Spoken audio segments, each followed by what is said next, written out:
Thank you for checking out the very first episode of ARN right here on Westwood One. We appreciate your support, and we hope that you'll hit the subscribe button and tell your friends about the brand new show ARN every Tuesday at 6 a.m. right here on Westwood One. You'll eventually be able to find this podcast anywhere you enjoy your podcasts, whether it's Apple, Spotify, anywhere in between. But don't forget, you can always tell your friends to check us out online at arnshow.com. That's ARNSHOW.com, arnshow.com, every Tuesday at 6 a.m. And if you'd like to advertise your product or service on this show, send us an email. heyadvertising@gmail.com is our main man, Dave Green. And another way to support the show is to pick up a shirt right now at arnshirts.com. That's arnshirts.com, ARNSHIRTS.com. And don't forget, for a limited time only, whenever you pick up a shirt at arnshirts.com, ARN will call and personally thank you for your order. We hope you enjoy this very first episode of ARN, where we explore the territory days, and stay tuned next week where we'll examine when ARN left Jim Crockett Promotions for the World Wrestling Federation back in 1988. If you've got a question about that show, throw us a follow right now on Twitter at The ARN Show. That's at The ARN Show. But as always, the best way to support the show is just to hit that subscribe button and tell a friend about arnshow.com. Thank you again for your continued support. And without further ado, let's get this show on the road.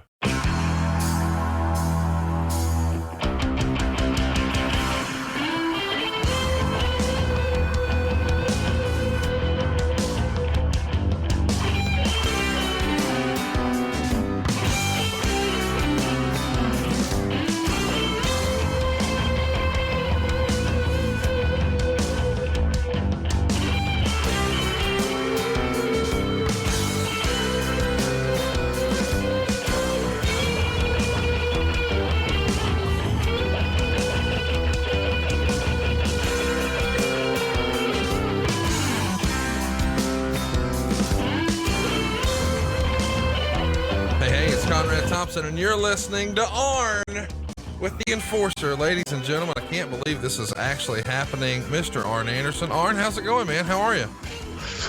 Well, I am fantastic. I'm excited. I'm also sitting in front of a lot of technology that's got me bamboozled. But other than that, we're going to figure this out between the two of us and have a great time with this, I'm sure. Well, I'm looking forward to it. You know, wrestling fans have wanted to hear from you for a long time, and you're one of the last of the Mohicans, man, as old school as it gets. And you're finally ready to tell some stories from the good old days. Are you nervous, anxious, excited? I'm excited. I'm not really nervous. I just would like for everybody out there to bear with me. This is the first time I've done anything of this nature, and it's unlike anything I've ever done. So we'll get through this together and hopefully have a good time as I get a little more relaxed. Well, I'm sure we're going to have a great time. We appreciate everyone joining us today here on Westwood One.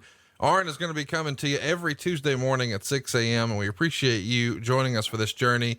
If you'd like to participate in the show, follow us on Twitter. I can't believe this is real, but there is actually an Arn Anderson Twitter. It's at The ARN Show. Throw us a follow there, and you'll see topics pop up, and you'll have an opportunity to ask questions. And believe it or not, Arn, we have our very first shirt. It says, "Arrive, Spine Buster, Leave." That sounds familiar, huh? Love it. Absolutely love it.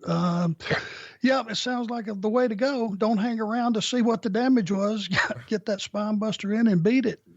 You got it. Check it out right now. You can see the shirt, and I think you're going to dig it. It's at The ARN Show, and stay tuned. I'm sure we'll have more shirts there, but let's get started with the show, man. This is our first episode of ARN, and I feel it's probably most appropriate we just start at the actual beginning.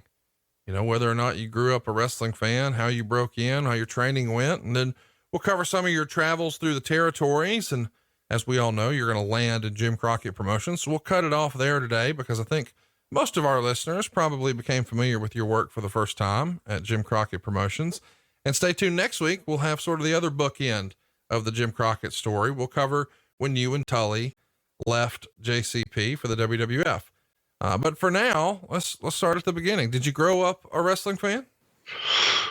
Well, I guess about 8 years old is my earliest recollection of seeing wrestling on TV. And it was where I grew up, Rome, Georgia. We got the Chattanooga, which I think was the Nick Goulas product back in those days. And I just remember Ed Caprol was the voice of that show. And man, I was hooked.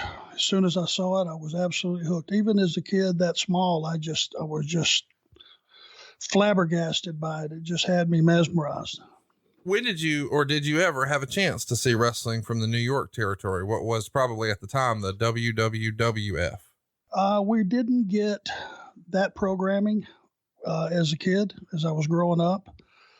Like I said, we got the Chattanooga, and then later on we got Georgia Championship Wrestling. I didn't have a chance to see that other than what I, pick up a magazine at a store and see it. It was kind of foreign to me, but wrestling was wrestling. I loved all of it. Well, these days there's a performance center and there's a variety of different ways to sort of break into the big time of professional wrestling. What was it like for you? Back then it was a much different industry, much harder to break into, very secretive, sort of underground. How did you manage to find a spot in the biz?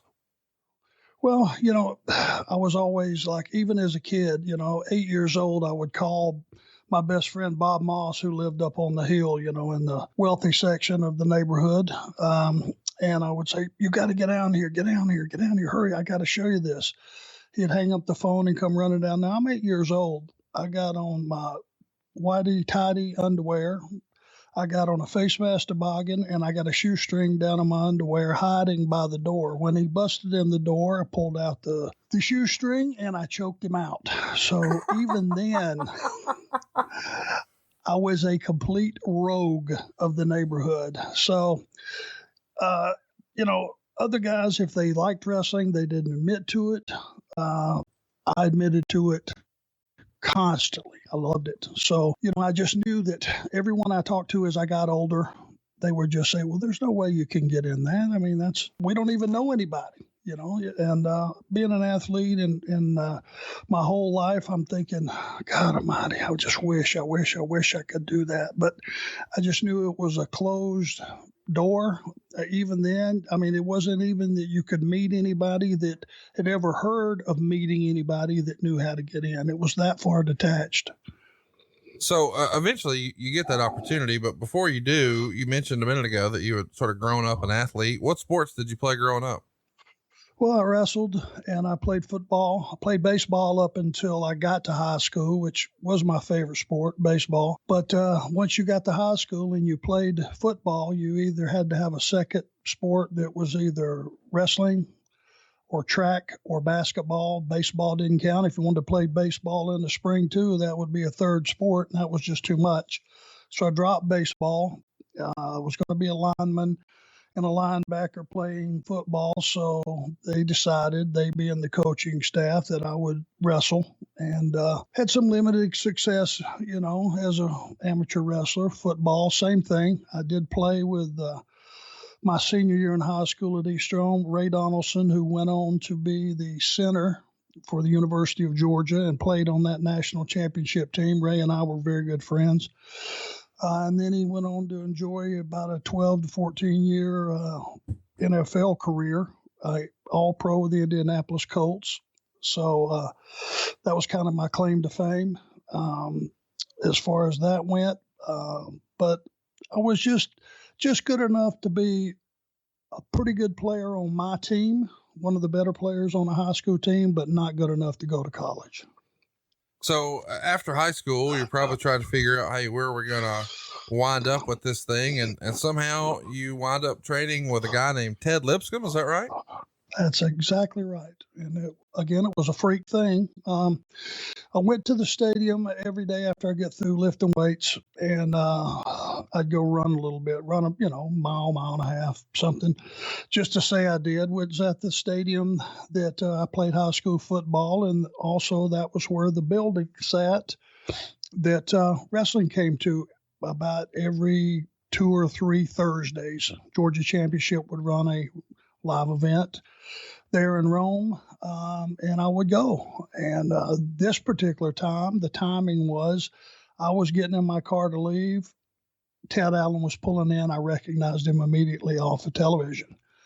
And I just kind of hung out there till he got out of his car and got his bag out. I just kind of sauntered over to him very respectfully. I just said, Hello, my name's Marty Lundy. I love what you do. I've been watching you for years and years since I was a kid. And God, what would somebody like me do to get in your business? And I should have seen it coming. In those days, a wrestler that was already in would have said something along the lines of, "You can't get in," and probably backhanded me. But Ted didn't. He was a gentleman. He just started asking me about myself. And I couldn't believe it. We were actually having a conversation. He then said, "If you got $500, I'll train you." I was floating by this particular time. I didn't believe him, but he gave me his phone number, said, "Give me a call tomorrow and we'll go forward." Well, I didn't sleep any that night, obviously. I called him the next day and he said, "Yep, we got to locate a ring somewhere and we'll get you started. Let me do some research." Well, he called me back a couple of days. He said, "I'm having a problem finding a ring. I told a friend of mine working out, I'm this close to getting something. They can't locate a ring." He said, "Let me talk to my dad." Jerry Hicks, who owned Jerry Hicks Furniture Store, called me that night and he said, "Well, son, I'm gonna call this Ted Allen." He said, "I didn't have a dad growing up, and I know you didn't either. I know you're at a cusp right now of needing somebody to help you with a break here." He says, "So we're going to locate you a ring, and I tell you what I'm going to do. I'm going to put it up in the back of my furniture store, so you'll have a place to train. You don't have to worry about paying rent and all that stuff." Wow. So Jerry Hicks was probably as important to me getting in the business as anybody else. Wow. I never heard that story. That's pretty unbelievable. So you start a training regimen there of sorts. What's that look like? How often are you there? Is it a weekly thing, a daily thing? What's that look like? Well, it's Tony Zane, a friend of mine, wanted to break in, which he did. And David McGee, another guy, wanted to break in.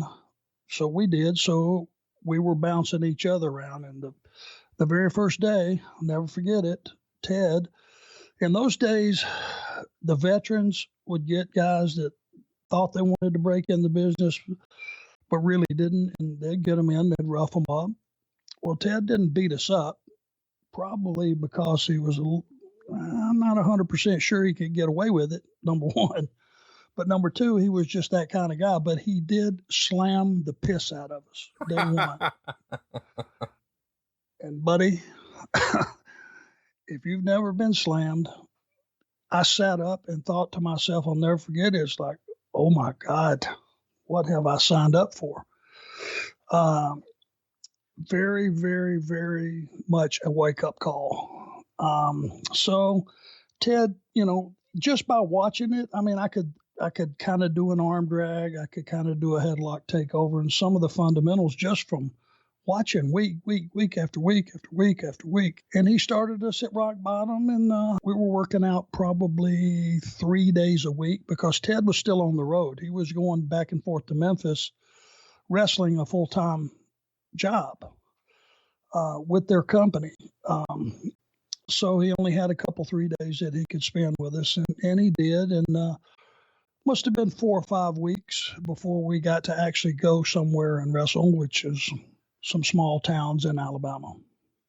So talk to me about what your life looks like at that point. You've dedicated your life to wrestling here a few days a week, but are you also trying to hold down another job somewhere else? Or are you all in on wrestling and just scraping by at this point? No, wrestling was just a wish and a dream and a pipe dream at the very, very best. I was still cutting meat in the grocery store from 3 o'clock in the morning until about 1 o'clock in the afternoon.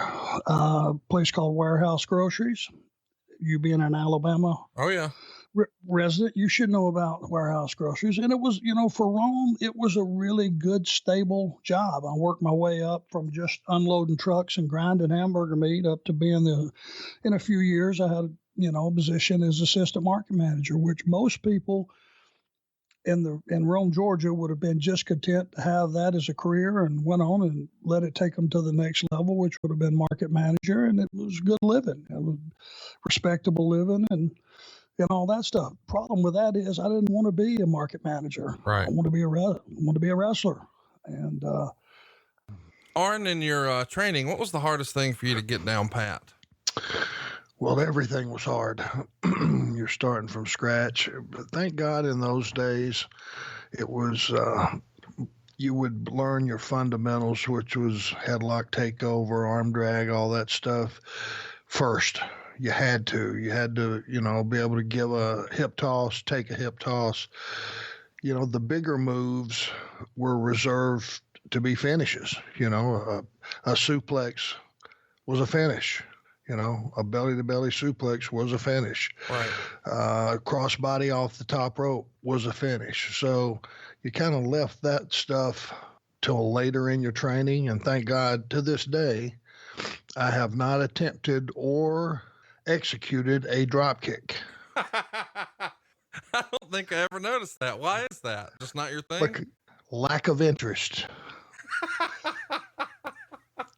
I don't know why that's funny, but it is. Well, because there's nothing funnier than somebody trying to drop kick who is not well versed in that, because it looks god awful. And I'll give you the example. One of the greatest performers and most over guys in the history of the business, I think everyone would concur, is Stone Cold Steve Austin, right, who has got the most rotten drop kick that ever was. Well, you were mentioning some these days what would be considered a rather common move, but back then those were finishing maneuvers. When you're first starting your training, obviously as a young guy coming up, you're probably not expecting to win a bunch of matches, but did you have a finisher in mind? Absolutely not. I knew it would not come up, and it didn't. Actually, it was until the last month or two of working for Bill Watts that I came up with the Gourd Buster, which was not used as a finish, as I did not win the match, but I was wrestling with Tim Horner, and I said, I've got an idea of this move in my head, if you don't mind me trying it. And I don't remember what the town was or what the day of the week was, but I was just, in my mind, I pictured going up for a vertical suplex, and instead of dropping the guy on his back and me going down with him, I would drop him straight down. And so that's where that was the first power move that belonged to me, that I came up with and started to use later on when I actually was going to win a match or two. Do you remember who your first match was with? I want to say Ted Allen. Wow. He took us down to, again, one of those small Alabama towns, and he needed an opponent. And I got to wrestle Ted once or twice. Pat Rose, who's a veteran, who's been around a long time, I wrestled him a time or two. That's the two names that stand out. Pat Rose, by the way, still around today doing a fishing radio show out of Chattanooga. So if you're in that area, check it out. I think it's syndicated in a few different markets too. I think it's On the Hook with Pat Rose or Off the Hook with Pat Rose, but good guy. Go out of your way to check him out if you're into fishing and in that part of the country. Which leads you to, after getting booked a couple, 3 times in Boaz, Alabama, and small towns like that, just local promoters that ran every week. Albertville, Alabama. I got booked. Ted booked us on Atlanta TV, and the luck of the draw, I got Bob and Brad Armstrong. Oh my gosh. And you're talking about class acts, pleasures to meet as human beings, and incredible performers. That's what they were. Myself and a gentleman named Deke Rivers. I don't know how well Deke Rivers is known, but we worked a tag match, and I got in there, and I actually got to do a little bit with Bob and Brad. And when the match was over, we went backstage, and they said, Bob looks at me, and he goes, "Thank you very much. How long have you been working?" And I said, "Well, I've had 3 matches." 3 matches. Jeez. So I think you got some potential. We're just here doing television. We're going to go back to Pensacola. I'm have part ownership in that company down there, and I'm booking and I'm working down there, and we'd like to use you for about 3 weeks. Can you come down? Do you have a job? I said, yes, sir, I do have a job. And he says, oh, well, you probably don't want to mess that up, because I can only use you for 3 weeks. I I said, I just resigned.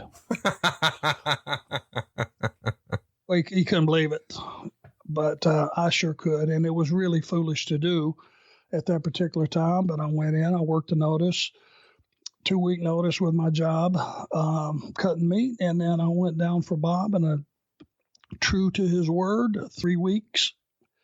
He says, so what are you going to go now? What are you going to do now? You're going to go back, get your job back? What are you going to do? I said, no, sir, I'd like to pursue this any way I can. If appreciate you using me, I guess I'll go back and, continue working out and see what happens. He says, well, let me do this. Let me call Bill Watts, see about you doing television. That'd be phenomenal. So he called. He said, yep, go home. Week after next, drive out to Shreveport, Louisiana, and he can use you for 2 days of TV. So I went all the way home, got my stuff together a little bit, went back to Bill Watts in 2 weeks, and he used me for the 2 televisions. He said, you want a job? I said, absolutely, sir. He said, okay, go home, get your clothes, and come back. And I went back, and I was there for 5 months. Okay, Arn, I got to tell you, this is my favorite part of the show. I've joked about this with Tony Schiavone and Eric Bischoff and Bruce Pritchard and Jim Ross. I don't know that you have heard about this, but I have a sponsor for every one of my podcasts, and I know you saw it at the StarCast Green Room. BlueChew is our first official sponsor. When did you first hear about BlueChew, Arn? Kevin Sullivan told me about BlueChew.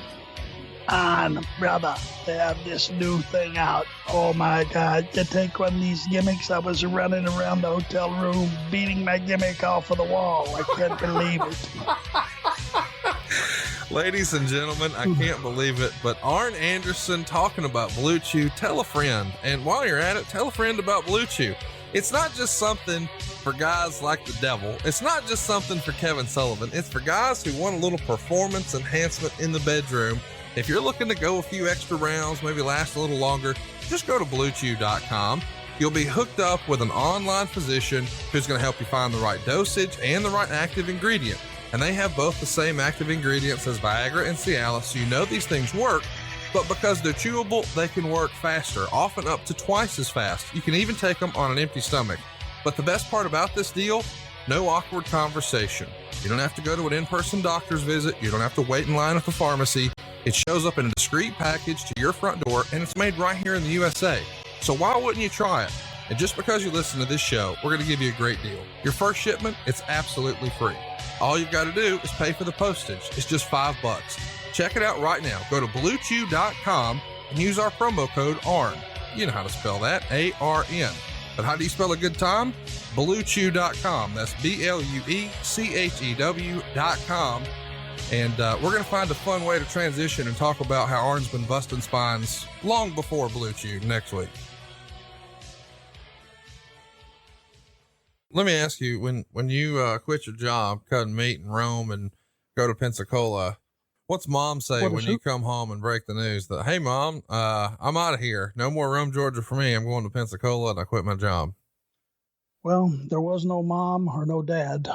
Oh, I'm sorry. I didn't realize that. My apologies.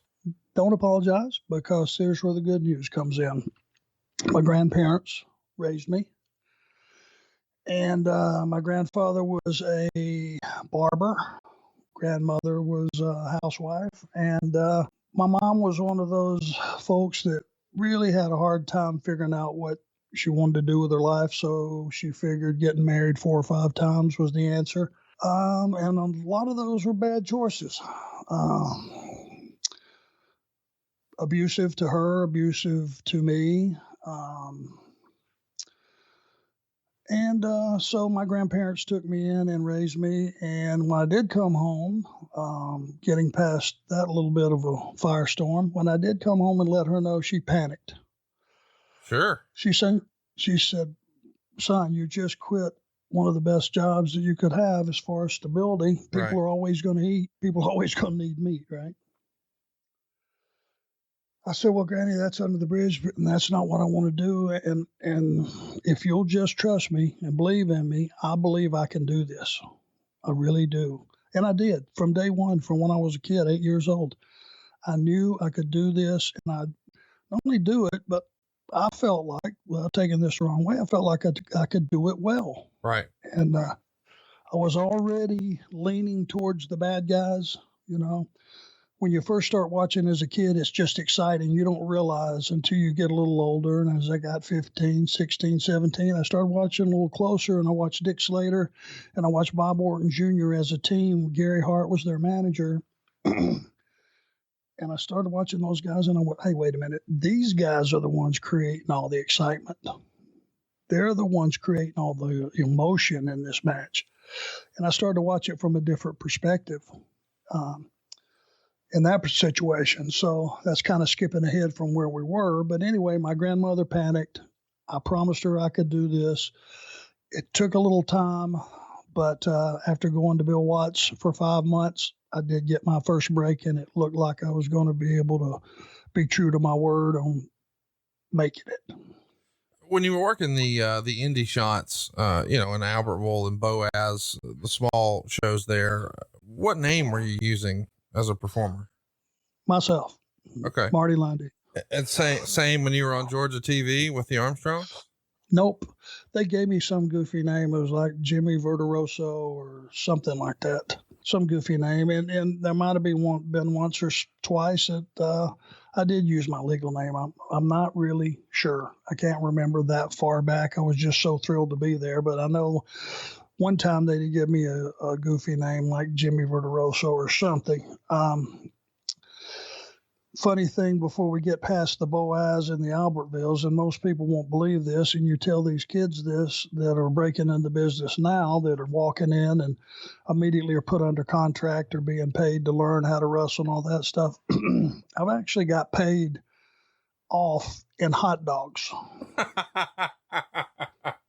Was the promoter in Boaz named Mickey?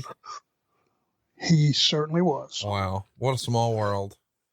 Yeah, Absolutely. And hey, he said, listen, I can't pay you, even though I just had one of my guys pound the piss out of you. He said, I can't pay you. House is down. Standard fare, right? He said, but I know you got to eat. So and he handed me 3 hot dogs. Well, I took them and I ate them on the way home. The fact is, it cost me $50 in gas to drive down there and back. But that's the way things were the old days. I would have wrestled for no hot dogs, no payoff whatsoever. It's how things were done back in the day. And if you could have an opportunity to just get seen and have somebody walk over to you and go, hey, that was terrible, but you did do this one thing that was pretty good. You could take that advice if you had the right, mentality, and use it to your benefit. Because if somebody came across a room that had never met me before and took the time to say, hey, you stunk, but this one thing was pretty good, that was very valuable information in my mind. It's just fascinating to me. I don't know that we've ever talked about this, but I grew up in Guntersville, which is right next to Albertville and Boaz. So I actually saw independent wrestling at the 431 Sports Arena, and the promoter there is a fellow named Mickey Henry. And his wrestling name was the Hammer, Mickey the Hammer Henry. And he's still promoting wrestling in 2019, which I can't believe is still happening. So there you go, boys and girls.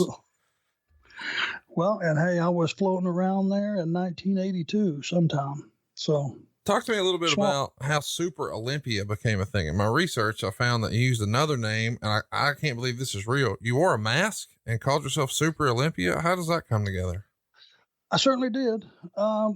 So after Bob Armstrong used me for the 3 weeks, then I went to Bill Watts, where here's a chapter that will lead us to Mr. Olympia. During that period of 5 months that I worked with Bill Watts, I got to work with Tim Horner and Kelly Kaniski and a couple of guys that, we would go out there, first match every single night, no punching, no kicking. Now, these were the rules laid down by Bill Watts. 20-minute Broadway, which means 20 minutes through the time limit draw. If you're limited and couldn't punch and kick, you better learn how to wrestle. Right. Because that's all that it leaves. So I got my fundamentals in place during that time. We get towards the end of, I know time is running out. We're about the 5th month, and there's a little TV meeting, and Matt Borne, who was working on top with Bill Watts, Ted DiBiase and Hacksaw Jim Duggan, along with Matt Borne, were called the Rat Pack, and they were the top heels in the territory. It was time for Matt, who had been there quite a while, to leave. They were going to send him to Atlanta with a manager, Paul Ellering, and they were searching for a partner for Matt. And Junkyard Dog, just out of the blue, God bless him, looks at Bill, and I'm just sitting over in the corner of the locker room. I just happen to be in the geographical area of this, just a fluke deal. But I was sitting over against the wall, paying attention to getting my boots on. And JYD looks across and he goes, Bill, Lundy looks just like Ole Anderson. I'll just send him with him, make him an Anderson. Yeah. Well, Bill Watts looked at me. It's like he saw me for the first time. He said, JY, you're absolutely right. I'll call Ole. Wow. Well, my head almost blew off, as you can imagine, thinking this will never fly. This was just one of those, it was like running into Ted Allen times 10. Next week, of course, I had to suffer through an entire week before I heard anything. I get to TV the next week. He goes, you're finishing up along with Matt in 2 weeks. Go to Atlanta. You'll have a spot with Matt. Paul Ellering, I don't know who Paul Ellering was at the time, will be your manager, and you're welcome. Fantastic. So that was a huge break, which got me on Atlanta TV. More importantly, we walk in. Ole asked me to see me by myself. He talked to us individually and collectively. After those guys left the room, he said, can I see you for a minute? He went, geez, I thought they were ribbing. You do look like me. Said, so I tell you what we're going to do. You're not Marty Lundy anymore. You're going to be, Arn Anderson. I said, I sure as hell will. You can call me anything you want. And just like that, Arn Anderson was born. Ole put the gimmick on me. They put us in a really, really good spot. And we started up with Georgia Championship Wrestling and had about a 6-month run there. Talk to me a little bit about first big crowd. I'm curious when that would have happened and where that would have happened. You mentioned, taking some matches in the Boaz and Albertvilles of the world. Do you remember your first big crowd? I would think it would probably be working for Bob Armstrong during that 3 week. First time I was there for the 3 weeks. I would imagine it would have probably been Birmingham, which would have probably, looking back on it, been 5,000 people maybe. Wow, that's a big crowd. Yeah, it sure was. It let me know pretty quickly that I was on the right track for wanting that as an occupation. It is just, there's nothing like coming through that curtain and having that audience, and in those days, if they didn't know you, they still reacted to you if you were positioned where, let's just say, the babyface came to the ring, Brad Armstrong came to the ring, or Bob Armstrong, more importantly, came to the ring, and then you came out, then they knew by process of elimination you were the bad guy, even though they didn't know who you were, and it just made it easy to do your job. So 5,000 is a big crowd. Let's go to the other end. Do you have any memories of any particularly small crowds? Well, again, first starting, those are small Alabama towns. The first few I went to, there were some 100 people. It looked like a lot to me at that time because I was so overwhelmed, but I didn't know how to judge it or gauge it one way or the other. Also, there probably was a night or two that it was 50 people, but it was, those 50 people were there because they really wanted to be, and they were very passionate. I do remember that, and their reaction, it didn't feel like 50 people, felt like a lot more. When you were talking about, coming through the curtain in Birmingham and there being 5,000 people there and you felt good about your choice in that profession, do you remember little things like the first time you saw yourself on a poster for a show or in a program or on TV? Does any of that stick out? Yeah. I mean, when Ted was getting us booked, especially on Atlanta TV, we would be able to, because it was tape delayed, you would tape it in the afternoon, early morning, afternoon, and they would replay it at 6 o'clock that night. So we could hurry back to Rome and see ourselves on TV. And buddy, we were running 100 miles an hour up that highway. You know, it was like, we're going to be on TV tonight. I can't believe it. And then you would see yourself, and I know I did, God almighty, the critique would set in, and you would go, damn, I do not look good. Not only that, I'm not good. And you would really critique yourself and rake yourself over the coals. I don't know what I was expecting. I didn't know if there was, through some miracle of television, I was going to look like Elvis Presley up there or something. But that's not the way it came out. And it was just, I could tell, you know, how green I was, and just, you know, I was not happy with anything. And in reality, if you were a third person looking at it from the outside, you might not have been as critical of Marty Lundy that day, but I know I was. It just, it was amazing to see yourself on television. You never thought that would happen. And then when it happened, you went, ugh, I got to get better. I got to get tanned. I got to get some nicer gear, and probably ought to establish a move set at some point. It's a big deal though to be on TV, and you talked about her a little earlier. Is Granny excited to see you on TV? This was like something she would have gathered all the neighbors around for. I'm not sure. No, I'm not sure she even watched. Wow. All right. Did you keep any of your old stuff from back then? Any old programs or posters or any mementos from your early days? Well, I wouldn't have made any of those, with the exception of, again, when I was at the 3 weeks, I keep going back to the 3 weeks with Bob Armstrong because that was kind of a launching pad. He brought me in. I wrestled him most of that time. And so I did make some of the local, I'm sure, like the Dothan program and Birmingham, some of the bigger shows, but I didn't collect any of those. I was too just focused in on, God, I'm here. I'm here. I'm actually doing this every day. And that kind of consumed more than, hey, I got to get a program as a souvenir and all that stuff. It was just like, how can I make this last longer? How can I stretch this out? You know, I was just overwhelmed by the business.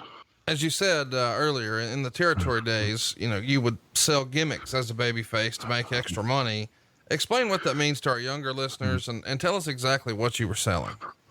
Well, it lasted a very short time for me, but what was common practice, because once I got to Pensacola then to start full time, the baby faces would run off their own pictures. They would have their own T-shirts. They would have their own lunch boxes, any kind of gimmick or memento, you name it, whatever you want to call it, wrestling memorabilia.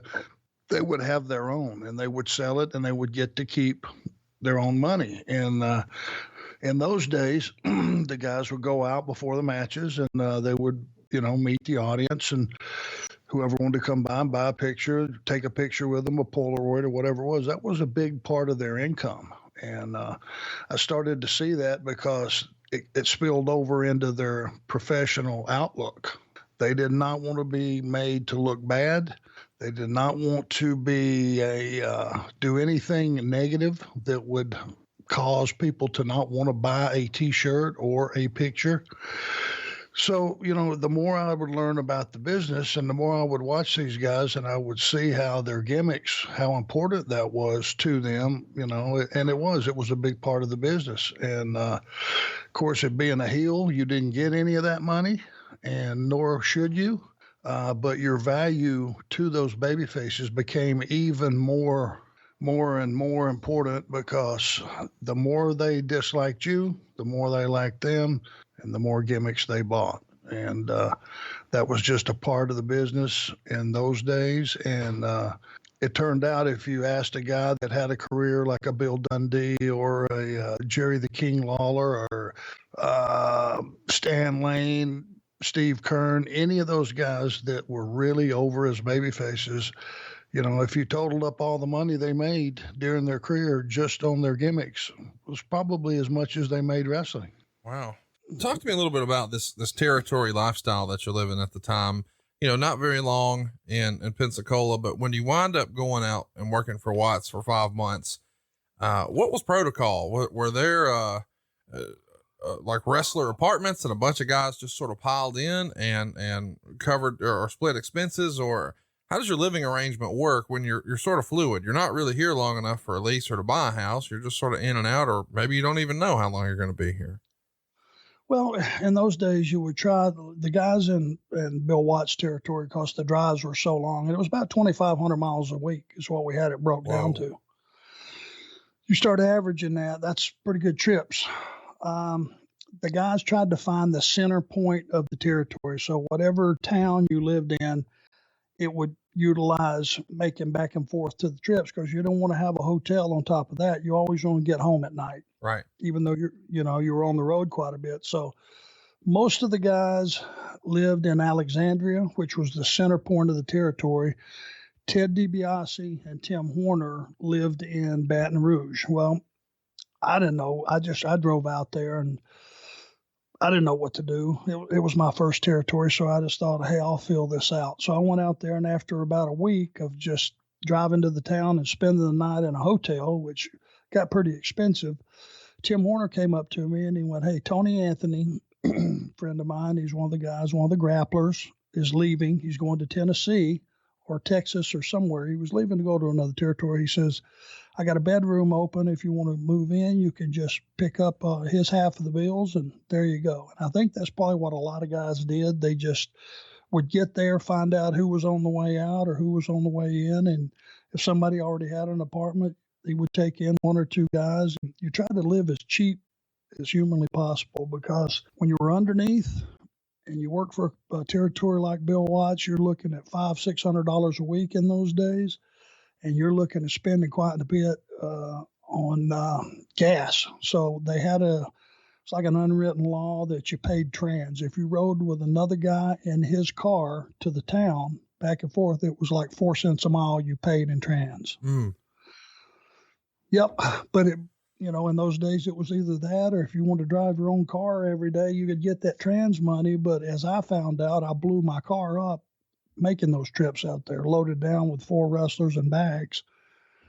Wasn't very long, for about 3 months, I blew my engine out. So it was a lot of hours and a lot of miles and driving back and forth to the towns. But it also gave you an opportunity, if you chose to use it, to pick the brain of the veterans, those that would let you, that weren't asleep in the car, I think the old phrase that Dusty used to use is like, sit under the learning tree. Whose tree were you under at this time, those 5 months that you were there in Watts territory? The two biggest influences would have been Tim Horner, who I was living with, and nobody knew because in those days you kayfabed. He was a babyface. I was a heel. You didn't live together. That was just, you protected the business. They would have fired us if they would have known that. Grizzly Smith knew it, but he kept it under his hat.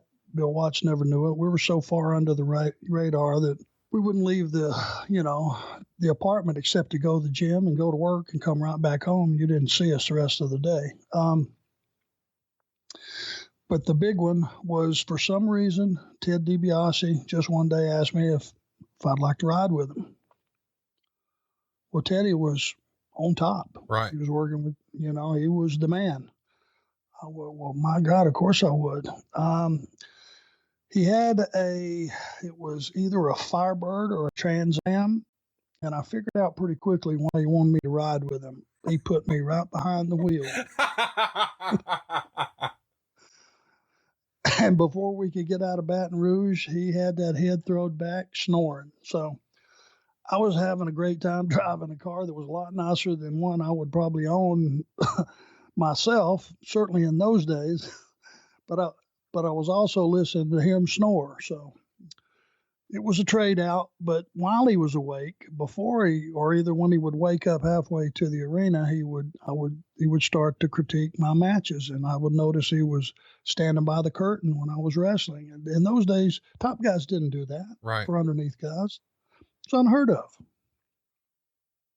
That's awesome, man. I don't know that I ever would have put two and two together that DiBiase would have been a big influence, but I appreciate everybody listening to the show today because you get little nuggets like that. So Watts had a bit of a reputation, for better or worse, for being a bit of a hard ass, a bit of a stickler.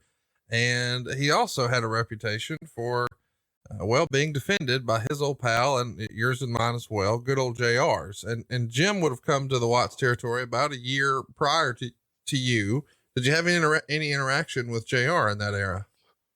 Well, I asked him about that when I saw him at the AEW event back in Chicago. I just said, JR, when did you start with Bill? And he was working at the office, and I guess he was at TVs, but he was so under the wire and under the radar at that particular time. I don't think I met him when I worked there. If I did, I sure didn't remember. Now, let me just say this about Bill Watts. Bill Watts was intimidating. He might have been a bit of a bully with some people. He was pretty straightforward and harsh in his critiques of you. But he gave me a job. He gave me an opportunity at a point in my career where I needed to drive those drives and I needed to wrestle 20 minutes without being able to punch or kick. I needed to learn my craft. And after that, no matter what trip, once I left there, no matter how long the trip was, it was nothing compared to the trips I had just left. So I had already peaked as far as travel issues. It was downhill from there. So it was nothing but a positive experience for me. You told us a little bit about the Watts territory. What was your favorite town to work in, and what was your least favorite, and why? Well, Bill Watts, it was the best experience of my life and the worst, just because as I look back at it, how really difficult and taxing and actually dangerous it was to run those roads, which hadn't been paved, and probably to this day through Louisiana. It was hard on your body, hard on your vehicle. But the guys that chose the right town, like I said before, Tim Horner, myself, Ted DiBiase, we lived in Baton Rouge, and that assured you of a couple of things. Monday was always going to be New Orleans, so you knew you were home. It's only 80, 90 miles from Baton Rouge. Baton Rouge was on Tuesday. So that's 2 days that you knew no matter what happened the rest of the week, you had 2 stable days, which meant you could get up, go to the gym, get a good workout, come back, actually take a relaxing shower, have a little time in the afternoon if you needed to wash clothes or whatever you needed to do to take care of yourself. You had that because you had either no trip or a short trip. Wednesday, you would have to get up early in the morning and drive to Shreveport to do interviews. Now, that was whether you had interviews or not. And in those days, in my position, first match of the night, I didn't have them, but I still had to be there. So I got to watch them and start to kind of see how things were formatted and just get used to seeing guys in front of a camera, which was a learning experience. But so my favorite town would have been Baton Rouge. Just for the stability and the fact that you were going to be home. What's your least favorite town? Houma, Laranger, and I'll tell you why. You're talking about hardcore wrestling fans. Houma, Louisiana. Somebody thought it was a bright idea to just the heel locker room opened out right into the crowd, and all there was about 6 feet apart was 2 single strands of rope keeping the fans away from the wrestlers when you came through that door. Otherwise, it really was like just an invisible barrier. Ted DiBiase had so much heat at that time. As soon as the door opened and he took about 2 steps out that door, the audience was beating him to death right back into the locker room. So consequently, all the heels had to stay till the very end just to make sure Teddy didn't get killed. And you're talking about hardcore wrestling fans and believing every single thing that had been said on television was the God's truth. Those people were hardcore, and there's some tough fans out there. Let me put it to you that way. It's funny. I laughed when he said Homa because I think Jim Cornette has said for years, it's the worst wrestling town he's ever been in. I may have the town wrong, but I thought you were going to say Homa before you actually said Homa.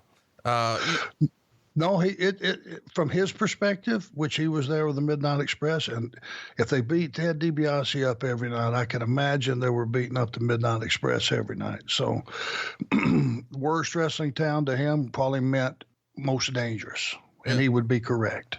All right, Arn, let's take one last time out today. Tell everybody how they can save some money. I don't know if you saw, but last week the Fed cut interest rates. What does that mean for you if you're a homeowner? Well, it means you're overpaying your single biggest bill. Interest rates were already great, but now with this additional interest rate cut from the Fed, man, there's no telling how much money you can save. Really, it's not even a matter of if you can save some money, it's a matter of how much, and it's free to find out right now over at savewithconrad.com. And I'm talking to you if you're in a 30-year loan. You see, when you first bought your house, you were probably thinking about how much it's going to cost for movers, how much it's going to cost for the new furniture, the new blinds, or to put in a new fence. You're in a different mode when you buy your house. Now, perhaps it's worth another look. What if we could cut years off your loan? Meaning a 15-year loan. So maybe you ruled that out once before and maybe the payment didn't make sense. But since you have more equity and you're no longer worried about moving expenses and interest rates are at an all-time low, it may be more affordable than you think. I routinely help my podcast listeners take their 30-year loan and convert it to just 15 years, in the process cutting years worth of unnecessary house payments off of your loan. And think about it. It's your single biggest bill every month, and you could cut not one, but years. And every year represents 12 payments. If we cut just 5 years off your loan, that's 60 house payments. Think of how much cash that could be. Find out how easy it could be right now for your family with First Family at savewithconrad.com. That's savewithconrad.com. We're licensed in over 40 states. We want to make it fast and easy. You don't need perfect credit. You don't need money out of your pocket. And if I can't help you save some cash, I won't waste your time. That's savewithconrad.com. NMLS number 65084, equal housing lender. Do you remember any sort of like wrestling nugget or information or something you carried with you for the rest of your career that Watts maybe gave you, maybe a piece of psychology or a rule of thumb or anything like that? Because I think sometimes Bill Watts gets, for better or worse, right or wrong, he would be criticized for not being, I don't know, we'll say a little rough around the edges. But did he ever give you anything that you were like, oh shit, that makes sense, I'm gonna carry that with me? He never spoke to me.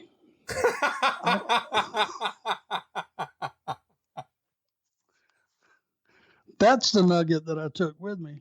I worked for him for 5 months and he never said a word to me until he told me I was leaving in 2 weeks. Okay. Well, there you go. Well, that makes sense. That adds up. However, the one nugget before I forget it, because it's very important if you look at the way I've conducted myself the rest of my career. As I was leaving and Teddy was still there, obviously he could have been there for 10 years if he'd wanted to be. That's how over he was. He said, now listen, I helped you.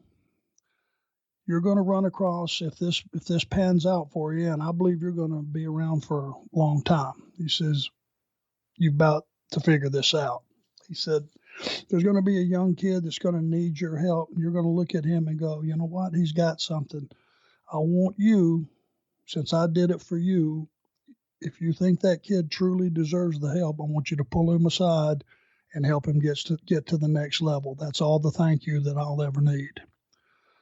And it just so happens, both of his kids came along and I was in a position to help them. And that's one of those deja vus that really feels good.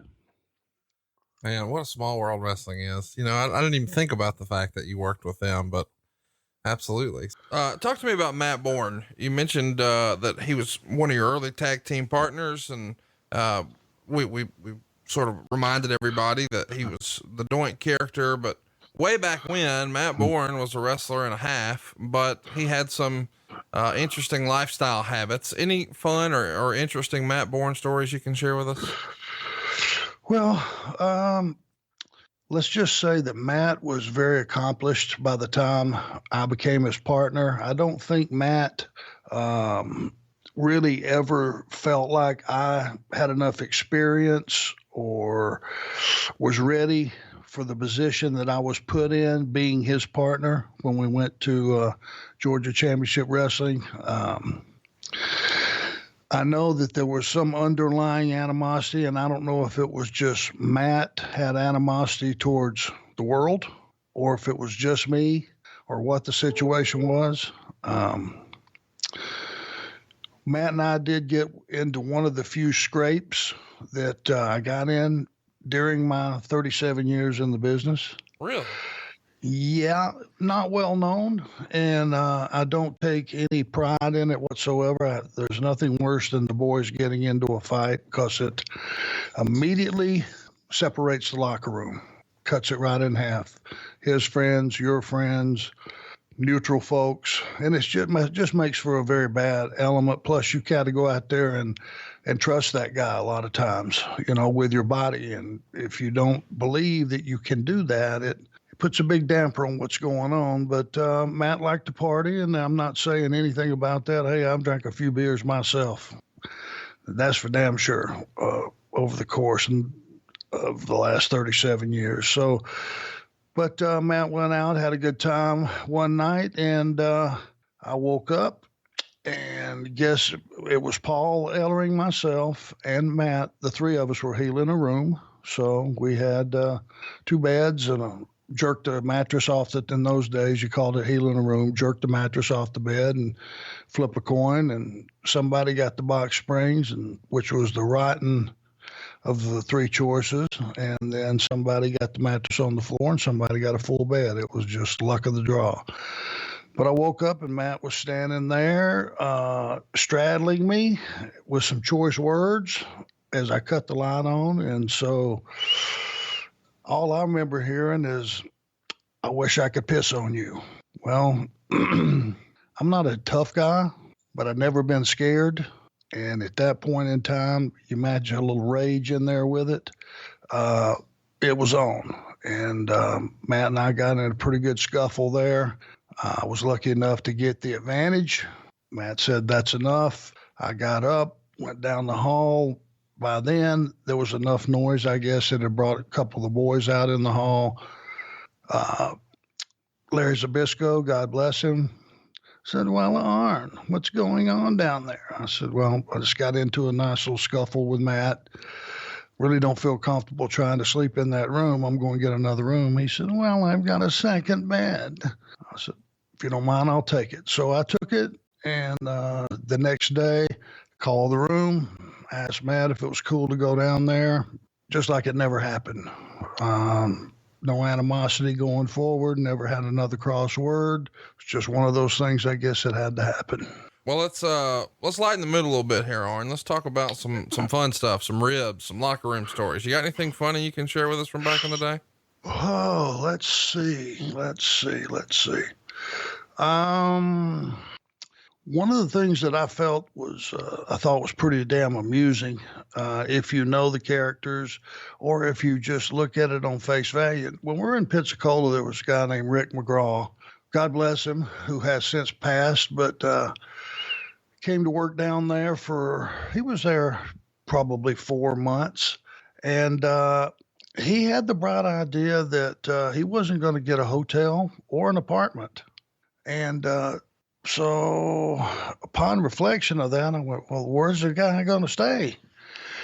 Turned out he would go work the town, drive back to Pensacola, go to the 2001 or one of the watering holes that the boys frequented in those days.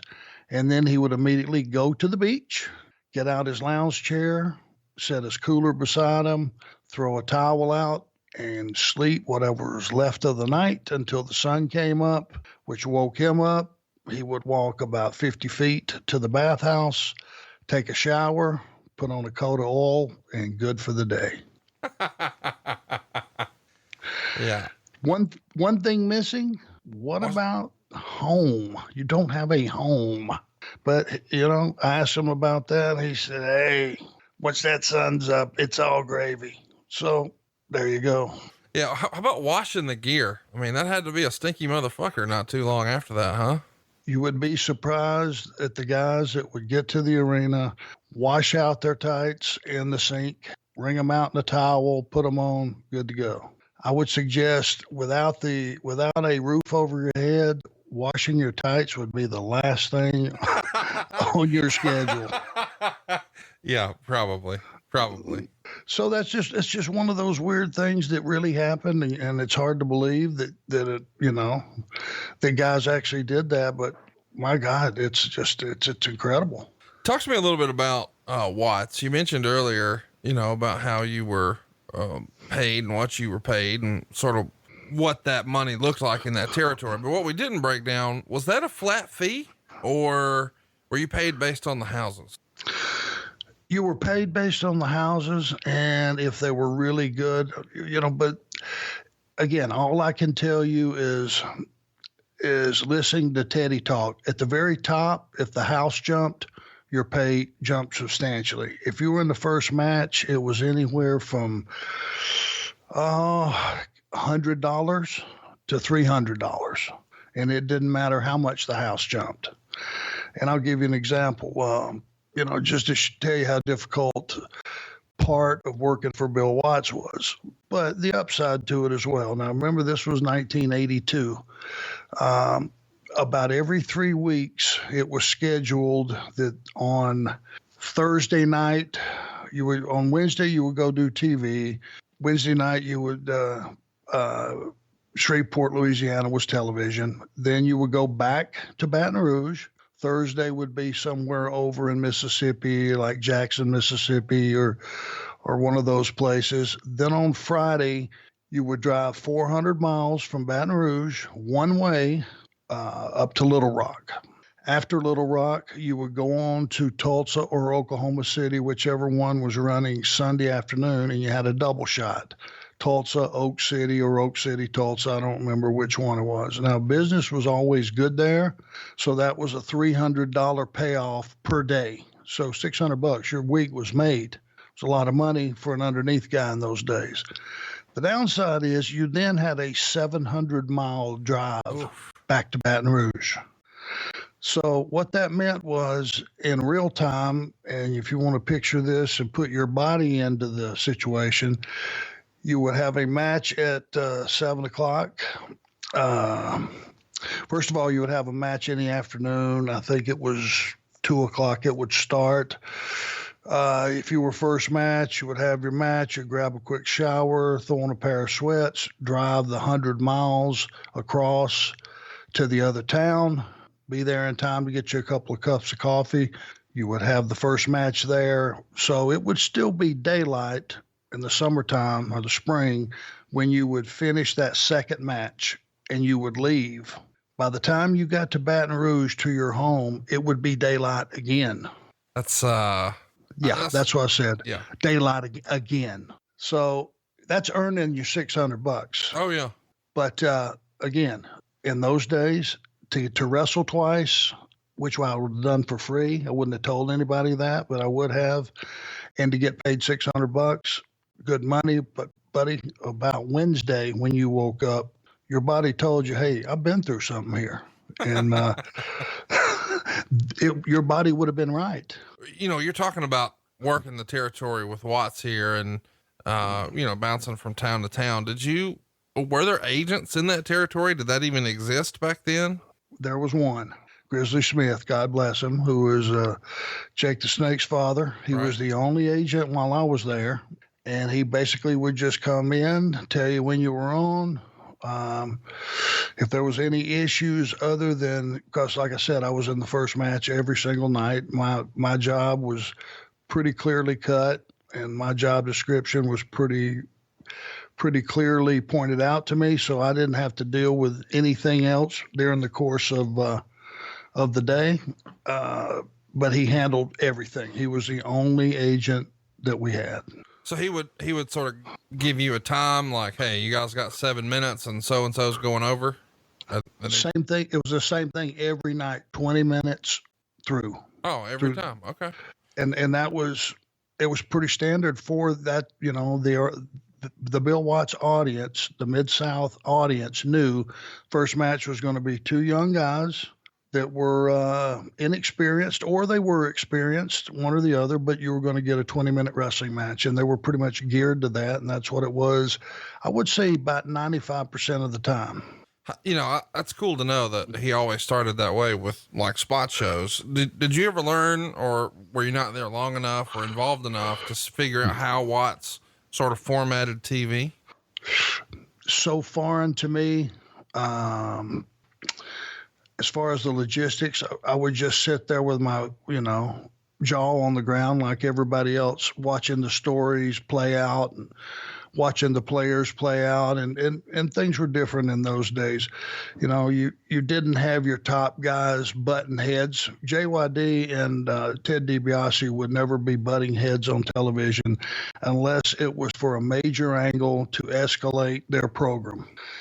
Just to be doing it, you never gave that away. You kept your top guys on either side of the ball away from each other. People had to buy a ticket and come to a live event to see it. And you certainly would never be beating your top heels on television. It just made no sense. And to this day, I'm not sure it makes any sense. So we touched on it earlier. I got to hear the story. How in the world does Arn Anderson wind up under a hood and calling himself Super Olympia? Okay, so we have about that famous 6 months again. 6 months for Bill, 5 or 6 months, 6 months in Atlanta. Had an episode where Matt got into a little bit of trouble and got fired. We're talking about Matt Borne, who would go on to be Doink for some of our younger listeners who may not put two and two together. That's correct. So he got fired. Now this one is probably going to jar you out of your chair if you really think about it for a minute.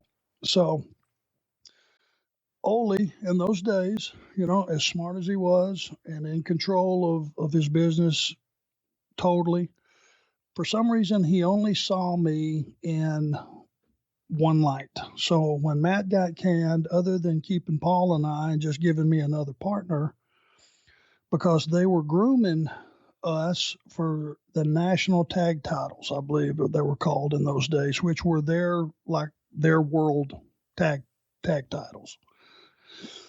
He was grooming us for that situation. When Matt got fired, Ole just kind of went, hey, I don't know what I'm going to do with you. We'll try to figure something out, but I may need to get you booked out somewhere. Well, Ole, now needing a team, other than finding me a partner, he went up to Minneapolis, went to a gym up there, the gym, started looking around. Guess who he found? The Road Warriors. Bingo. Unbelievable.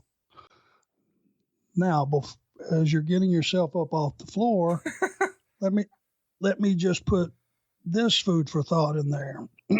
What would have happened if Matt Borne hadn't have got fired? Oh, wow. Yeah.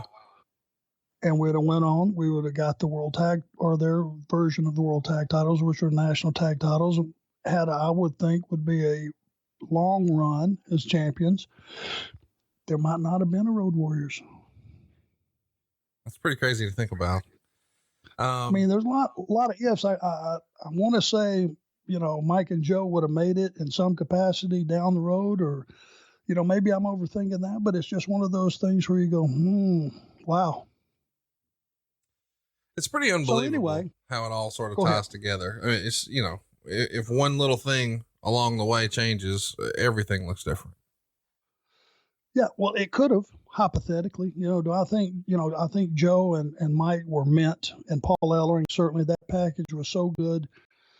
And it was, they were so different at the time. I think they would have came together anyway, but who knows, who knows. But anyway, the point is, after too much longer, Ole looks at me and he goes, I've ran out of stuff for you to do. You want me to get you booked out? And I went, you know what? I got enough good TV. And we did, we had good TV under our belts at that particular point in time. I said, I can probably give Bob Armstrong a call. So I called him myself, and he said, you kidding me? He said, I've been watching you on TV up there. You've done a really good job. Well, yes, we can use you. You can start in Birmingham on Monday. I got an idea for you. So at that point in time, I get down there, and Jerry Stubbs, who was Mr. Olympia, if you recall him, Right. fantastic body, guy looked like $1 million, and underneath that hood, his gear always looked good. You know, he used the bright, shiny colors. Guy was tan from living in Pensacola, Florida, obviously laying out by his pool all the day. Trained constantly, looked like $1 million. He said he needs somebody to work with, so I'm going to bring you in as Super Olympia, which as a babyface, which I didn't, number one, didn't have any experience being, and number two, I can't see worth a shit because I wear glasses. So putting on the mask alleviated, you know, being able to see on top of that, and I'm a little claustrophobic. There's 3 negatives. But I said, hey, I'll do the best I can. And they brought me in as his like pseudo partner. And that lasted a little bit of time. And then they turned me on him, pulled off the mask, realized, oh, that's Arn Anderson. Son of a gun, because I was fresh off of that television. And that was a big break that I got down in Pensacola. We're going to post a picture on Twitter. You got to see this at the Arn show of Arn under a hood. It's a rare little promo photo, taken on the beach in a red and blue mask. It's just hard to believe, man. I didn't know when we first started, doing research for this show that you were ever under a hood at all. So that was news to me. Well, what was nuts and news to me is that I would be out on Pensacola Beach with a wrestling mask on, posing. Yeah, that's got to be pretty weird, huh? I mean, who does that? Yeah, nobody does that. But the thing about it was, again, now as soon as I go to work down there, there's another name that comes into place. Tim Horner comes in almost exactly at the same time, who I had already established a friendship, living with him for 5 months. And Tim Horner's really, to this day, a good friend of mine. Then I made good friends with the Armstrongs and all that stuff. So they're going, hey, listen, here's the deal. As a babyface, you know, you sell your pictures, you get all the money. So they were out on the beach taking pictures, you know, that they were selling, little Polaroids, and run them off and, you know, whatever the deal was. So I thought that was what was done. Looking back on it, if I'm a person that's riding by the beach and I look down and see that, I'd call the cops. Sure. Absolutely. So it was a weird deal having a mask on, but you know what?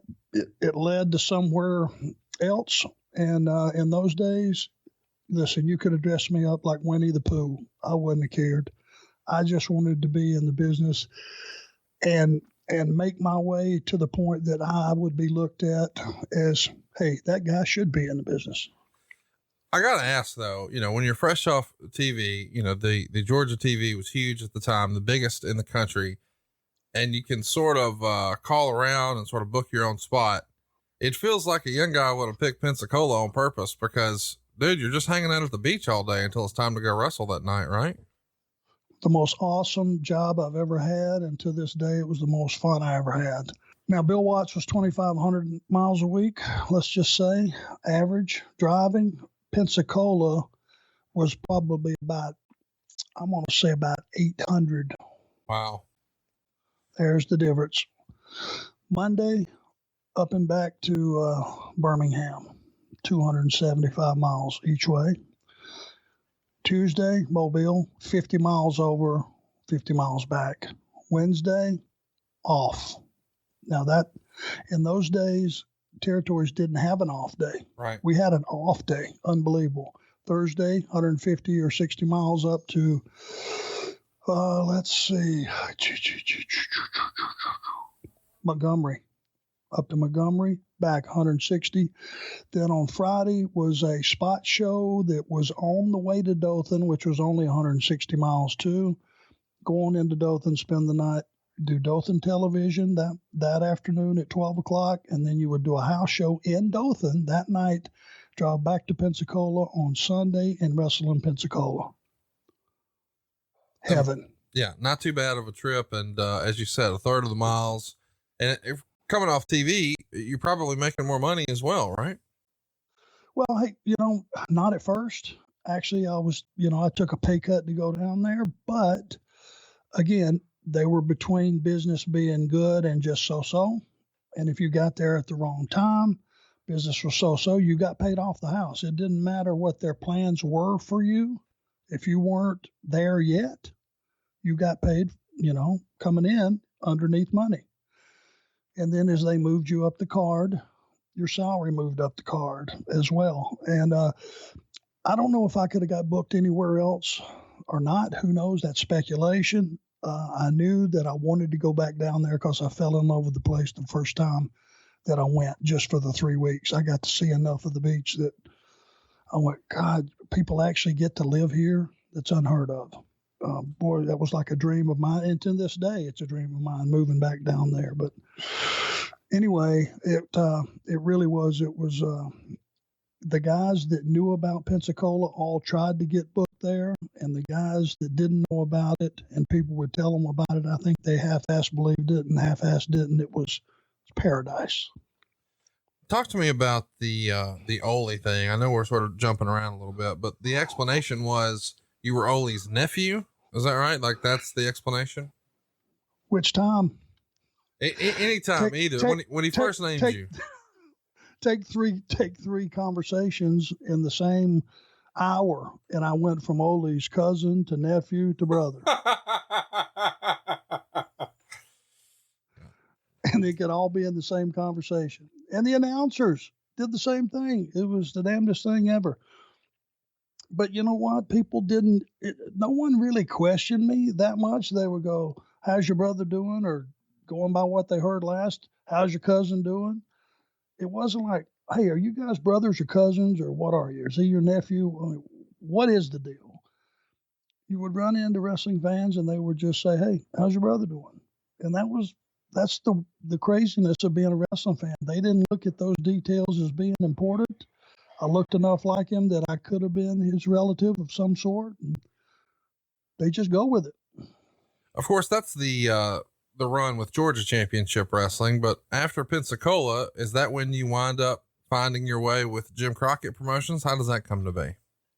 Yeah, I tell you what, I did not want to leave. I didn't want to leave. I met my wife there, and we've been together, 34 years. That's a record in wrestling, is it not? Gotta be. I think gotta so. be. Either, that being, Mike Rotundo and I think might have the record. He's been married quite a while to his wife Right. As well. But to be employed for 37 straight years and be with my wife for 34 years, between the two of them, without ever having a break, as far as employment goes, I think you've combined them both. That's got to be a record. Yeah. One of the first times you and I hung out, you were explaining how different you were. You said, same job, same wife, same house. Nobody's done that. And I just thought that was a cool little hallmark for Arn Anderson's life. There's been a lot of constants, and wrestling and Aaron and Charlotte, North Carolina have sort of been it. Yeah. I lived for 12 years, one street over for Bobby Eaton, in the old neighborhood. When I first got here, 86, we bought a little house, little 3-bedroom, two bath house, small. It was 5 years old when I bought it. They hadn't even used the fireplace, so it was immaculate. We lived there 12 years, and in 1997, I built the house that I'm in now, and we've been here ever since. And Erin's the rock of the family. I tell you, she's incredible. This podcast would not be possible Literally, if it wasn't for her being here and helping technically set it up. Because the second it said your internet is not operational, that would have shut me down right there. Yeah, it was fun getting the show on the air today, and I'm looking forward to going down this trail with you every week. But I think where most of our listeners first become familiar with you is not in Pensacola, not in Bill Watts territory, and not on Georgia TV, but Jim Crockett Promotions. So tell us how we make our way from Pensacola to JCP. Okay. And just know, I want everybody to understand this, since we are at this crossroads. There is nothing I would not go through, obviously, as I'm staring at all these panels blinking and all this stuff to do this, because of the interest that I've had from wrestling fans at different events I've been to the last 6 months. They've all said, when's your podcast starting? So they're excited. I want to thank you, thank them, and just let you know I'll go to the end of the earth to get this thing on the air every week. Okay? So moving on, because I am not a computer geek in the least. Yeah, Tony was telling me that he called when he left your house and he said, buddy, I don't think Arn's used a mouse before. I think he thought a mouse was like a rodent. I don't think he's all the way in the loop on that. He was looking for a trackpad and had to tell him that they don't have that on desktop. So that's where we are, boys and girls. But thankfully, Mrs. Anderson is making this thing happen for us, and we're very appreciative. She's our 6-man tag team partner. Yes, we are. Okay, so moving ahead, enter Ric Flair. So in those days, Ric Flair was the champion. He traveled around the world, and every time he came into your territory, which was the little company that you worked for, no matter where it was, business jumped. I mean, people coming to see Ric Flair, I would suggest just remembering, I would say the house would jump a fourth. Wow. Which is quite a bit. Yeah. If you think about it, no matter who his opponent was, they would have paid to watch Ric Flair wrestle. That mouse we were talking about chasing around a while ago, didn't matter. He was the draw. And in those days, it was no matter who the champion was, whether it was Harley Race or Dusty Rhodes or Ric Flair, whoever it was, when they would come into the territory, you would have one of the guys go pick them up, and you would haul the champion, no matter where he wanted to go for the week. Bob asked me if I would mind doing that. I would be honored to do that. And so I picked him up at the airport, and we proceeded to spend a week together.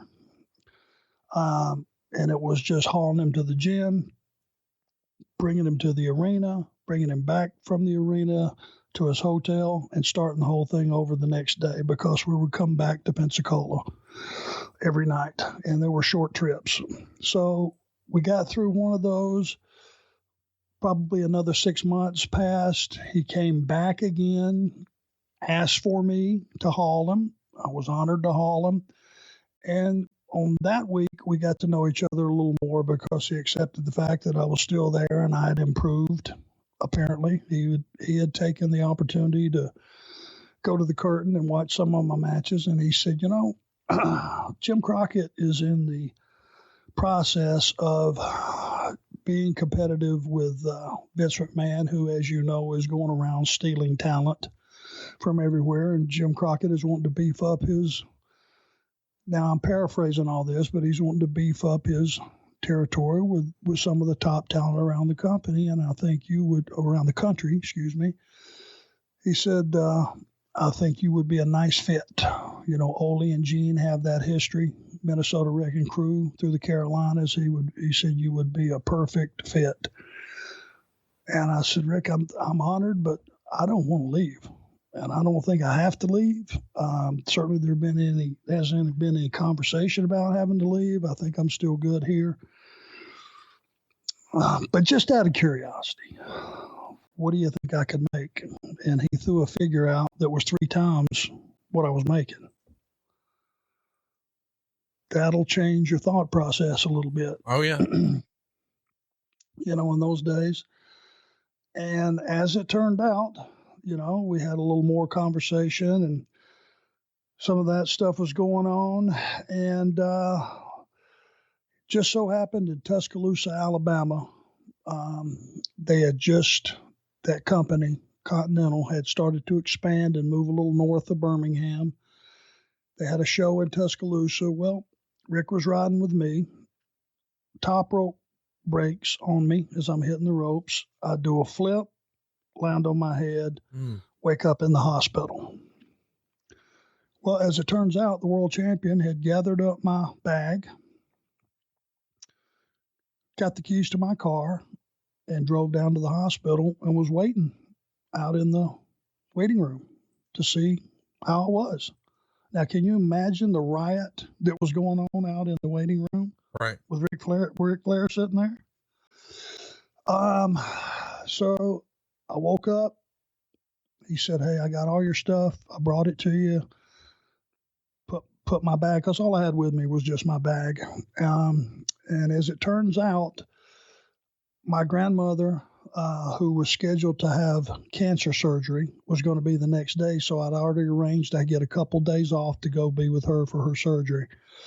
He had brought in my bag and brought my keys, and he said, "Here, I got your car. It's all sitting outside for you, and this is where I parked it, and da-da-da-da-da. If you're okay now, I'm going to go ahead." And he went to his hotel. So the next day, get up, check myself out of the hospital, which was an issue. They didn't want me to check out, obviously. Head back to Rome. Went through the surgery with my grandmother, used the time that was allotted to me, and then I had to go back to Pensacola. But the next time Rick came down was not that long. I want to say maybe 6 weeks. He just came in for one show, which I think was Dothan, just one show for some reason.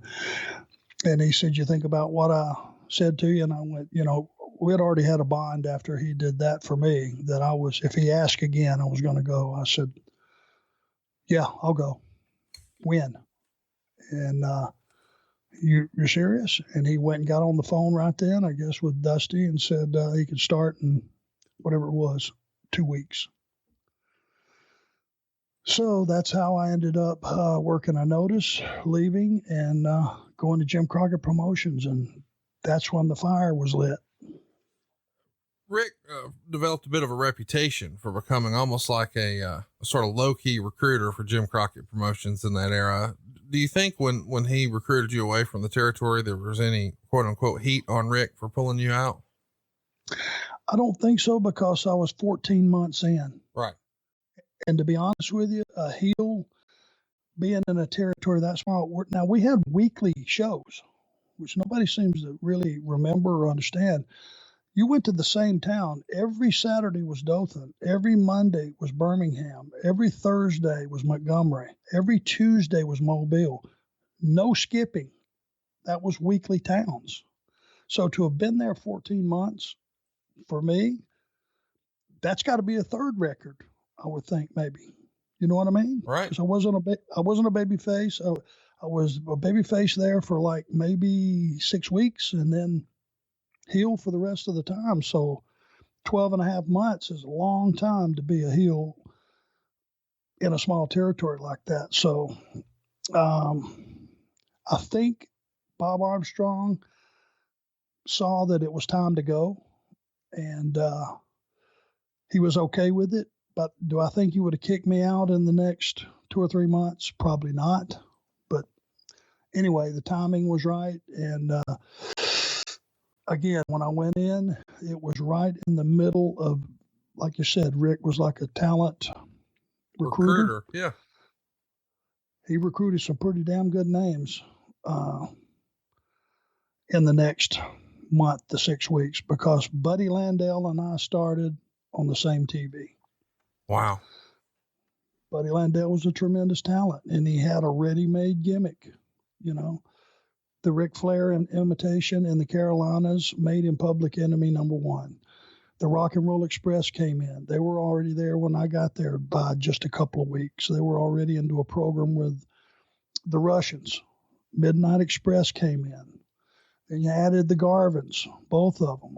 It was like Tim Horner came in, Brad Armstrong came in. You started seeing all these guys that would, not necessarily every one of them were top guys, but man, you could see the card was filling out with some tremendous talents. And, right off the bat, walking in the door, the very first television, they had me kick the shit out of Manny Fernandez. I'm sure he didn't like that, but matter of fact, he's probably still hot about it. But hey, we worked great together. It was physical, solid stuff, and I enjoyed working with Manny. Let's talk a little bit about wrestling politics. Wrestling has its own sort of unique set of best practices for its performers. And if you don't always adhere to those, you find yourself on the outs politically. We as fans have heard about, there's sort of a quote unquote workers handshake, and that you're supposed to say hello to everyone and shake their hand and introduce yourself, even if you just saw them yesterday, stuff like that. How do you learn to navigate all that stuff as a young guy coming up in the business back then? Well, it's something that it's trial by fire. You see that happening on the independent shows that you're working. And, I just asked Ted, before I went to that being Ted Allen, before I went down to work for Bob or work for Watts, does this apply to everywhere? He said, absolutely. And I figured out over the course of time, nobody tells you this. They don't just explain it to you. You have to kind of figure it out, and it's part of the learning process. When you come in the locker room, you go around and you shake everybody's hand. You say hello to everybody, introduce yourself if it's someone you've never met, because we're a traveling band of gypsies, and that's a fact.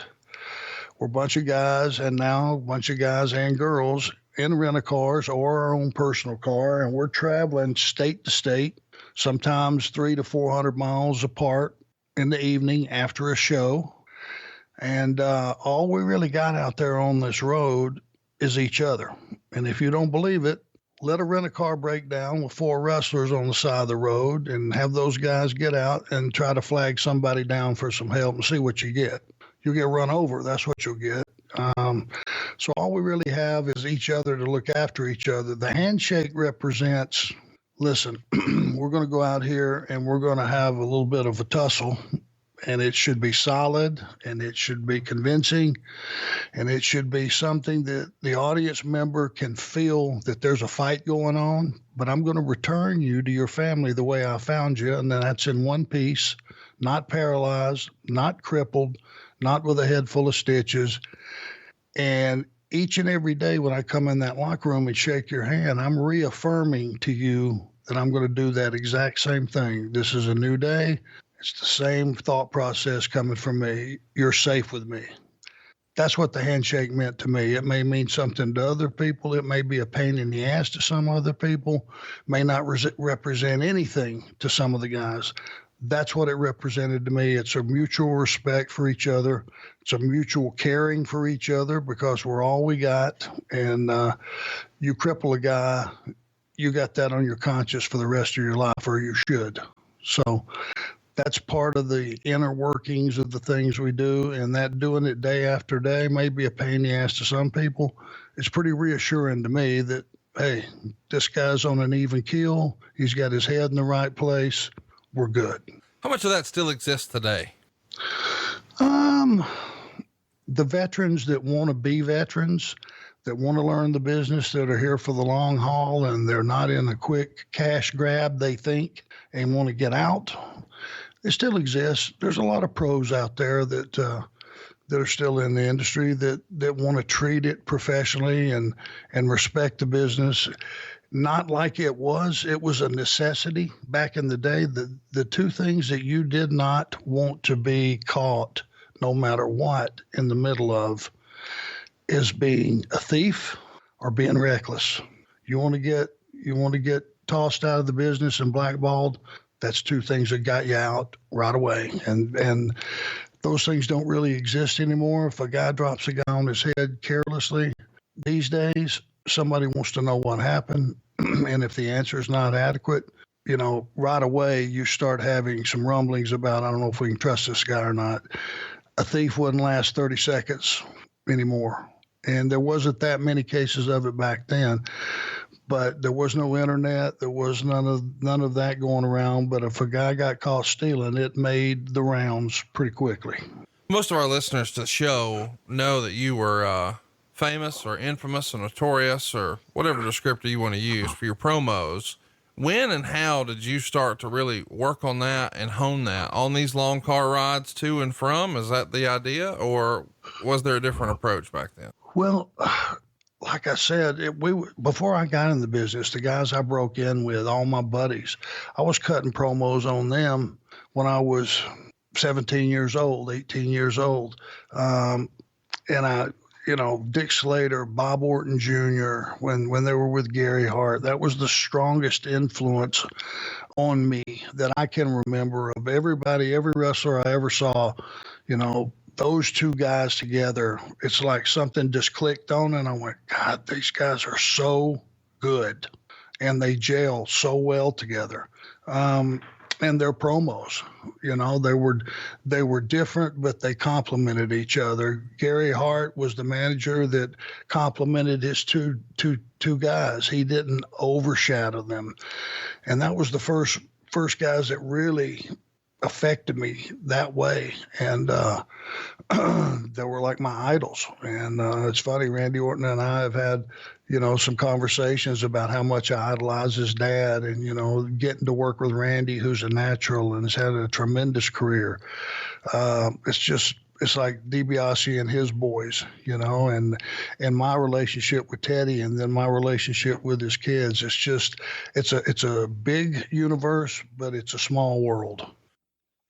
Talk to me a little bit about the way you changed your look, when you were a tag team before, and then even as a singles, when you were the you national tag team champion, and when you were with Stubbs, you wore a fedora, but then at some point in Jim Crockett, somebody comes along and says, maybe no hat. How does that go down? Well, it was, when I sent my tape, they had me do a video to send ahead of arriving there. Dusty wanted me to do he got a hold of Rick Stewart, who was on the production end down with Bob Armstrong's company and the Fullers. He said, have him send me about a 3-minute interview and, just show me who he is. So I had on a Yankee hat. Right. On the beach. I think that video is still floating around, available somewhere. Yeah, they showed a clip of it on Nitro. We'll have a picture of that up on our Twitter at the ARN Show, so you can take a look at this promo that is really probably one of the first things Dusty saw of yours. Probably the first.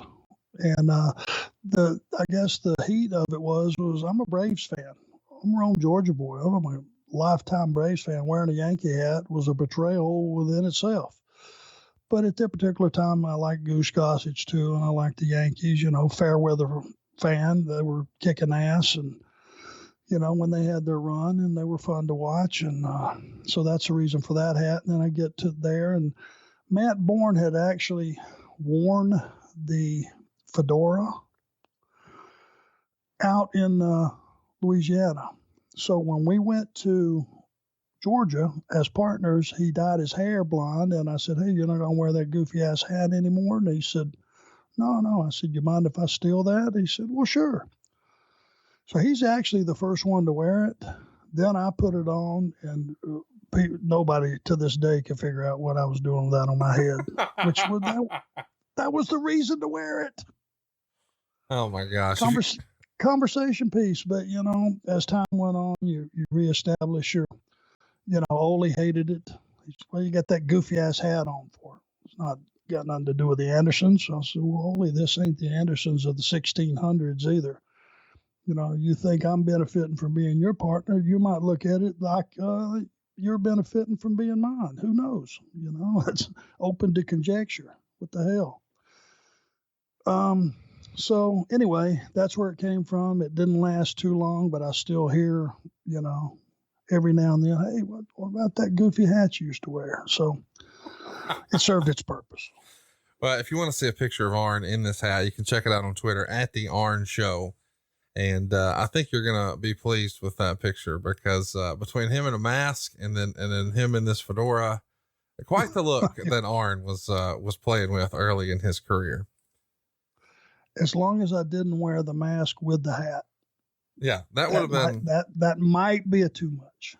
Super Callow in WCW wore sunglasses and a hat and the mask. I think maybe we need an Arn mask one day at one of our live shows where you try all three. And speaking of live shows, I can't believe this is coming together this way, but Ladies and gentlemen, we've got our first live show, and on our debut episode, we're announcing it. How about that? And how appropriate is it that it's happening on Thanksgiving weekend, historically, Starcade weekend? Of course, these days, people are talking about WrestleCade. Arn's going to be at WrestleCade that weekend. You don't want to miss it. It's Thanksgiving weekend right there in Winston-Salem at the Benton Convention Center. But after the matches that night, you can scoot over and see the very first live Arn show. It'll be your first chance to ask Arn questions, get a real peek behind the curtain, hear some stories that we can't tell here on the podcast that we just don't want for public consumption. But tickets are on sale right now. If you'd like to pick it up, just follow us on Twitter at The Arn Show, and you'll be able to see where to get tickets, or just check out arnshowlive.com. Tickets are just 30-something bucks. It is the best way you can spend that Saturday night. There won't be any good college football games worth watching, so why not come to WrestleCade, hang out with us, and hear some stories that you can't tell here on the podcast. It's arnshowlive.com, and it's going down Thanksgiving weekend as a big part of WrestleCade. And you've been to WrestleCade before, man. They put on quite the convention there, don't they? Yeah, man, it's awesome. I'm telling you, it's shoulder to shoulder. You can barely move, and the smiles on the fans' faces, getting to see all those guys and ladies. It's awesome. It's for me, a person who likes to people watch. I love it. It's probably one of the biggest conventions of the year too. They've got so many talent, well over 100 superstars. So make a weekend out of it. Come on down after you get full of your turkey and your stuffing. Come do some real Black Friday shopping at WrestleCade, and stick around on Saturday, because Saturday night after the matches is where you can catch Arn and myself and pick his brain, man. The enforcer. He's giving you a peek behind the curtain for the first time. arnshowlive.com. And I want to circle back just a minute to that promo that you did on the beach in Pensacola for Dusty, because it's got such a great history to it. You know, obviously Flair had been recruiting you, but then Dusty asked for the tape, and you know, that tape really became what lit the match for your incredible run in Jim Crockett Promotions. And then of course the WWF, and then WCW and WWE. And I mean, you may have still gotten there eventually, but it's just fun to sort of trace it back, like we were talking about a little earlier with the Road Warriors. So what I want to do right now is play the audio from that promo, which a lot of fans still hold in high regard today. It made air on Nitro, believe it or not, August 31st, 1998. And shout out to the Mid-Atlantic Gateway. If you're a fan of these territory days and Jim Crockett Promotions and early Arn Anderson, I encourage you to go to midatlanticgateway.com today. Dick Borne and his tag team partner, David Chappell, there have archived all kinds of great stuff about Arn Anderson and the Four Horsemen, and specifically Jim Crockett Promotions and the Mid-Atlantic territory. It's midatlanticgateway.com, or just check the description of this episode. You'll see tons of old classic content from Arn and the good old days. But anyway, without further ado, let's share that promo. I've been getting word that there's a lot of talent flooding into the Mid-Atlantic area. A lot of people are wondering why. Why is all this talent wanting to come in the Mid-Atlantic area? Well, I'll tell you why. Because for 7 long years, everybody was horrified to come in the Mid-Atlantic area because of 2 reasons. Namely, Gene and Ole Anderson. They run roughshod over everybody, hurt them, and sent them packing, Daddy. Some of them's working at Hank's hot dog stand, some's working at 7-Eleven, but none of them are wrestling. Well, just because you think that's all over, brother, that was the calm before the storm, because the best, the youngest, the best looking Anderson is on his way. You understand what I'm saying? Now you got several timid fellas running around there blowing their own horn. You got Dusty Rose, the American Dream, apple pie, mom, hot dogs. Well, brother, your mama must have fed you a lot of apple pie and hot dogs. You got Ricky Steamboat. Looks like you ought to be on a Hawaiian Punch commercial. You got some Magnum TA. What's he gonna pull up in a red sports car, all smiles with pretty teeth? Brother, this is not a toothpaste commercial. This is professional wrestling. And what I do very best, better than anything, is wrestle. Wrestling machine. So just remember one thing, boys. I'm heading your way. Mid-Atlantic Sports has piled enough money, and they're going to throw it all back together. So just one thing, just one brief thing for you to do, boys. Delta has 5 non-stops daily, 250 pounds of culture bulks heading your way. You guess which plane I'm going to be in. You guess when I'm going to show up, but I'm coming real soon. See you, boys. Boy, does that bring back some memories. Wow. So that's going to bring us to the end of today's episode of How Arn Got to Crockett. Stay tuned next week, and you can actually jump on Twitter and ask a question, because we're going to go to the other bookend of Crockett, leaving Jim Crockett Promotions. Famously, things are changing in 1988, and Arn and Tully decide to move north. We'll talk about what happened, why it happened, what else could have happened, what didn't happen, because there's lots of rumor and innuendo, and we're going to set the record straight next week. And if you've got a question for Arn, just follow us on Twitter. Fire your question off. You'll see the graphic there at the Arn Show, and tell a friend that Arn Anderson is doing something that's way out of his comfort zone, and every wrestling fan needs to hear it. It's the Arn Show, exclusively on Westwood One, every Tuesday morning at 6 a.m. We'll see you next week right here on Arn.